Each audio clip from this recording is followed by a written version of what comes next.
Hey folks, I just got back from ScapeCon 5 and I'm so excited to talk to you all about it. If you're unaware, ScapeCon is the largest Heroscape focused convention in the world.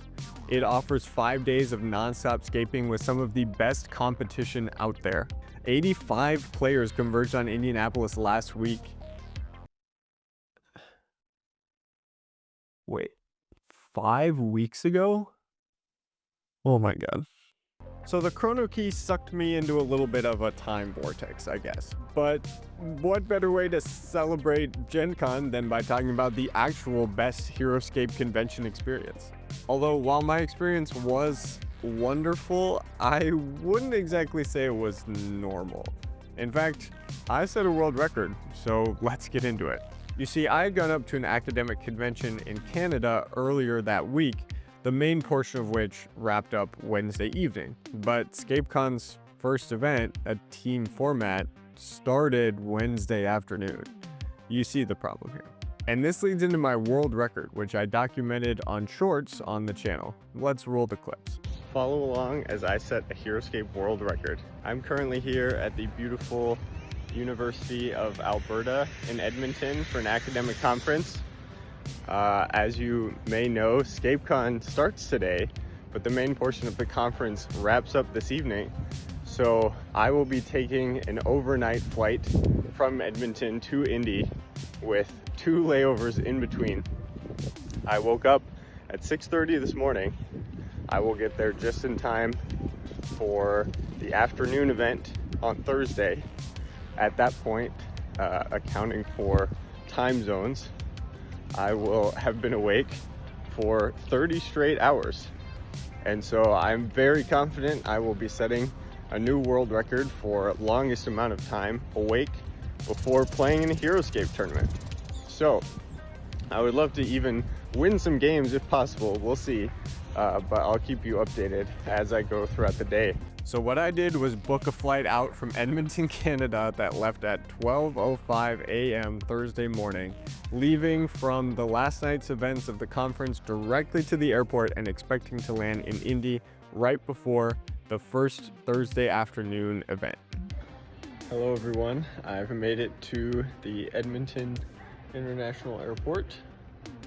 I'm still wearing the clothes I was wearing at the banquet for the conference just a few hours ago. Although I have changed into more comfortable shoes, which is quite the fashion statement, but we're about to board in an hour or so here, and then we'll start making our way to Indy. Hopefully we have safe travels, and I will check in with you all when I land in Indy. I landed safely in Toronto, got the last of my Tim Hortons donuts for breakfast, waited in a very long customs line, got there just in time before boarding to my gate, except they weren't boarding.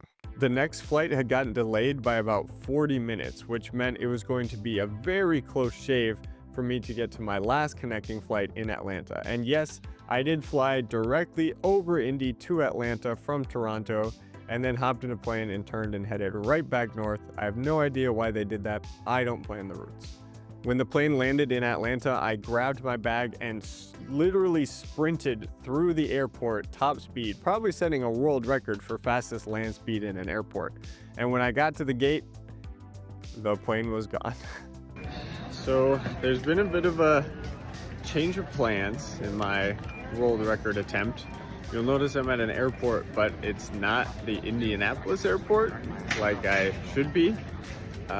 My previous flight got delayed and I missed my last flight to Indianapolis. So I got the next flight there, but unfortunately I am going to miss the afternoon events, the more official side events.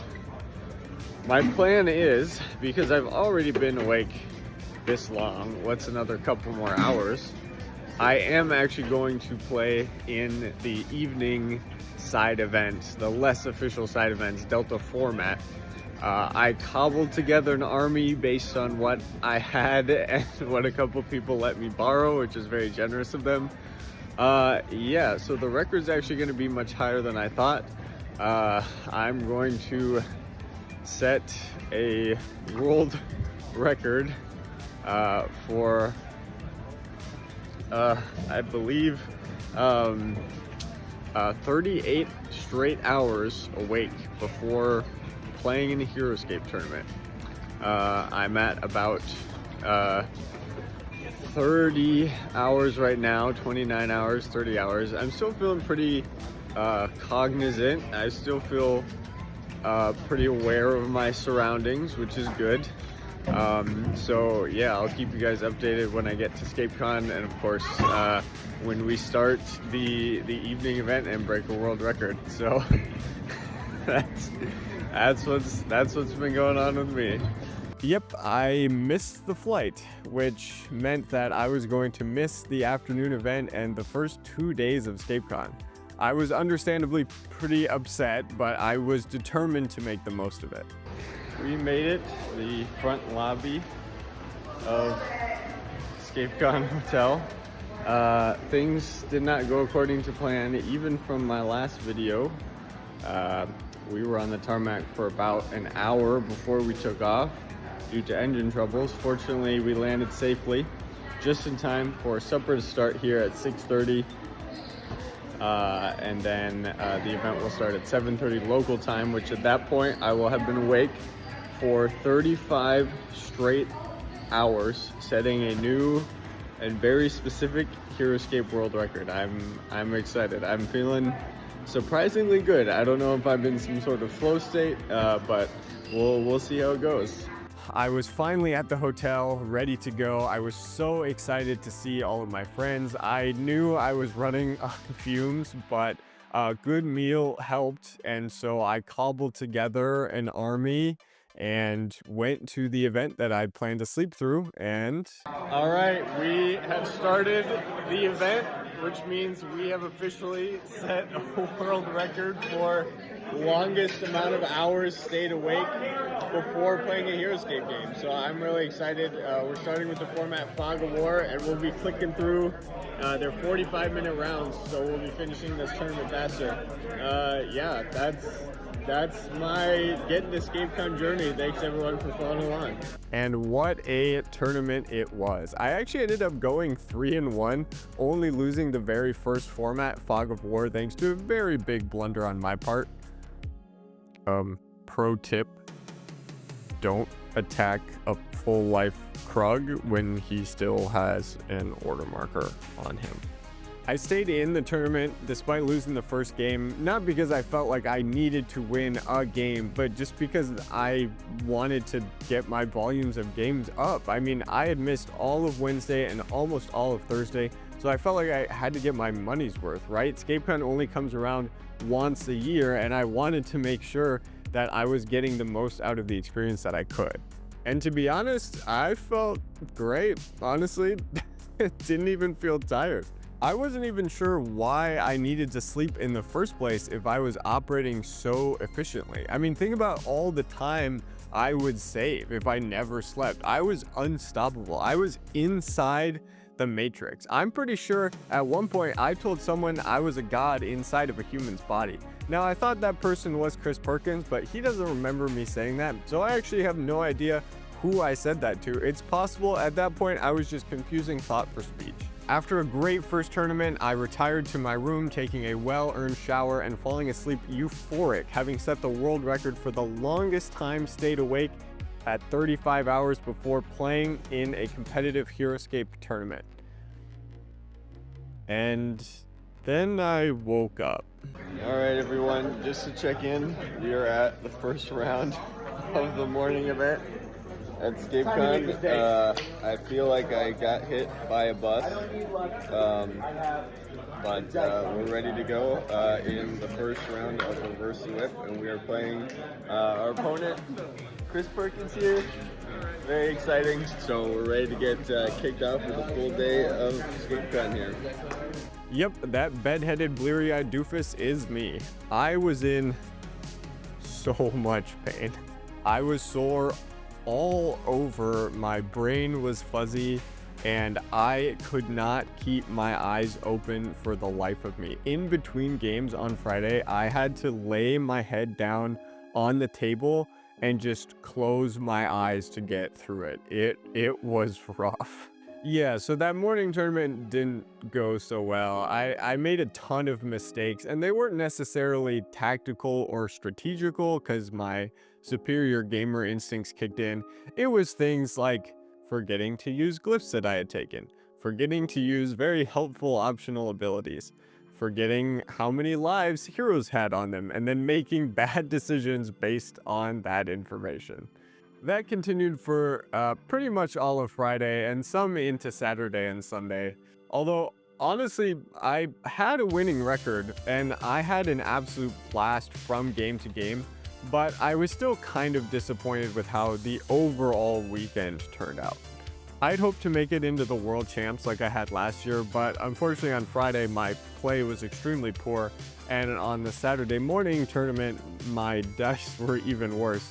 Although that V-Cheese tournament is the best I played all weekend, and it was a good time. My Nilfheim is missing one of his arms, don't make fun, and in the first game my opponent wanted to check if Nilfheim could fit next to a glacier.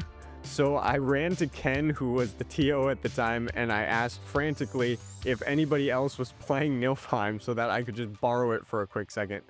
Well, we looked around and we didn't see anyone else playing the White Dragon, but Ken had an idea and walked over to a big tub of figures sitting shoved in one corner of the main gaming area. We found out later all that stuff was actually dragon rulers, so Ken reached in and pulled out a Nilfheim that had its wings disassembled from the body, and he looked at me kind of concerned and he said, "Will this work?" And I said, "Yes." So I took this Nilfheim without its wings, and I took my Nilfheim with its wings but without its arms, and I set them both in the spot, and we figured out, yes, he does fit there. So piecewise, I made a whole Nilfheim from these two parts, and I lugged around both Nilfheims for the rest of the afternoon. It was hilarious. We did find the other Nil swings later, so please enjoy this picture of Chris Perkins Grimnack chomping through the other Nilfheim swings. And also enjoy this picture of my roommates all wearing our I Am's Enough shirts, which was a total coincidence, but it's really cute. So I didn't make the World Champs. There was only one wildcard slot this year, and the player who got in had 18 wins, but I only played 18 games in total. So I just had no shot at that wildcard slot. My only chance was to make top 4 in the main events, and unfortunately, because of my brain and because of dice, it just didn't happen this year. ScapeCon was an absolute joy, even if I don't totally remember Thursday or Friday. But last year I ended the convention with a brutal COVID infection, and this year I started by missing 2 days and missing that amount of sleep. So next year I'm hoping to just have a totally normal convention.